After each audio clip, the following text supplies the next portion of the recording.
Mr. Pat here, and it's a new month, May, so y'all know what that means. We have a new book, and today, for our Cozy Corner reading, we'll be reading Harlem Grown. How one big idea transformed a neighborhood. So, let's get right into it. I'm always excited to read these books because it's always the first time I'm ever actually reading them. So, I'm always surprised and always super intrigued by it. So, let's get right into it. Y'all can see that? Perfect. Once in a big city called New York, in a bustling neighborhood called Harlem, there was an empty lot. Nevaeh called it the Haunted Garden. It was cluttered with red couches, old TVs, broken bottles, and empty cans.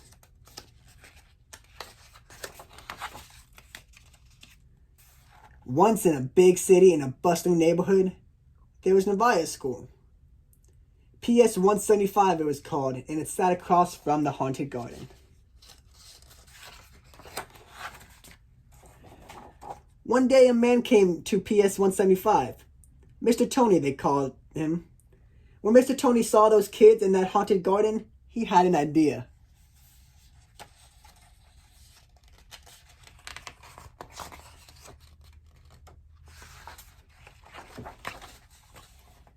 He began to clear the haunted garden, one piece of trash at a time.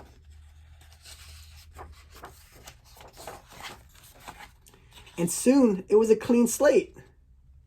Look at all that space, no more trash anymore. A blank canvas. Mr. Tony laid down new, clean soil, and he even invited Nevaeh to help. They brought all types of stuff too. They got seeds, shovels, water, everything they would need for this garden.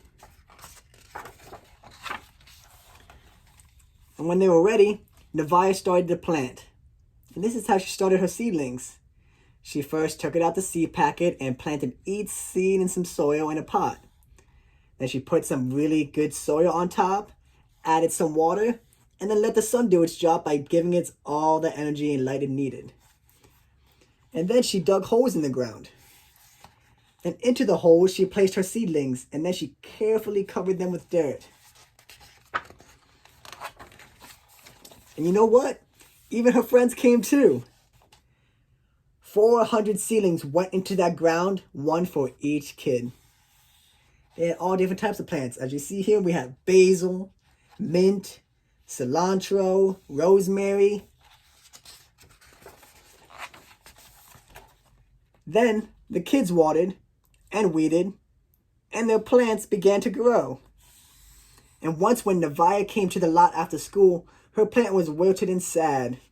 "We'll try again," Mr. Tony said. "We'll plant something different."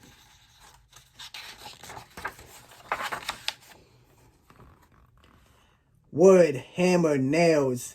Mr. Tony built the raised beds for the plants. And the kids tried again with some peas and broccoli and mint and eggplants. They watered and they weeded.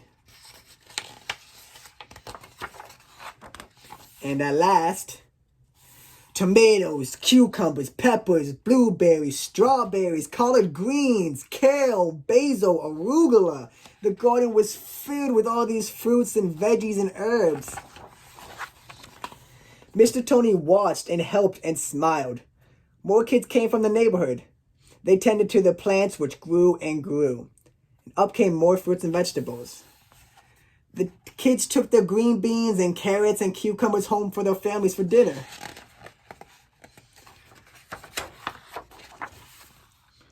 And in a bustling neighborhood called Harlem, there was a man with an idea. And there were kids who wanted to help, and they made a farm. The end. Was that super cool? It was just like that book we read earlier a few months ago, City Green, where they just turned an empty lot into nothing. So cool. And we also have a little added note for the reader, so I'm going to go ahead and read that. First things first. There's something I want you all to know. I'm no garden expert. I already let you in on a little secret. I've killed more plants than I've been able to grow. I knew nothing about what it takes to grow a single plant, let alone start an entire farm. But I saw a problem that I wanted to fix. In 2010, I closed my company when the economy took a turn. I began to volunteer at PS 175 in Harlem. Like many in Harlem, the underfunded school had no art or gym classes. At lunchtime, the students had so much pent-up energy that they would often find themselves in trouble. The blocks around PS 175 are host to 55 fast food restaurants and 29 pharmacies, but not a single store from which to purchase healthy food. And when I noticed a vacant lot across the school, I had a big idea to begin Harlem Grown. Now the kids and their parents, with the support of the Harlem Grown staff, grow thousands of pounds of fruits and vegetables a year, which they give to their neighbors and community, free of charge. After school and on weekends, local kids flock to the garden to tend to the vegetables and fruits. Incidents at the cafeteria decreased dramatically because the farm encourages collaboration and patience. I realized that many of these students growing up in the concrete jungle didn't know where a tomato came from until they were introduced to Harlem Grown's farms. Now, they happily eat fresh vegetables because they're so proud to have grown them themselves. And originally one garden plot on 134th Street, our urban farm has expanded to 12 sites across Harlem. Did y'all hear that? 12 sites. It employs 22 full-time staff members who provide administrative support, additional crop maintenance, and go into schools to teach about nutrition and sustainability, and more important, mentor children daily. At Harlem Grown, the mentors are all young men and women from the community, and they work hard to teach and inspire kids about eating healthy while also studying hard to complete their education. The little patch where it all began still exists, and every summer the sweetest strawberries in all of New York City grow and are eaten by children who tend to the urban farm. Sincerely, Tony Hillary, founder and director of Harlem Grown. And if y'all want to see what he looks like, there he is right there. So this isn't just some story or a dream. This is an actual thing that happened.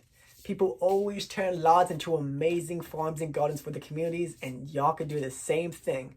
Just takes a little bit of thought and a little bit of help from the community. But thank you everyone for joining me today in our little Cozy Corner reading, and I will see y'all next month.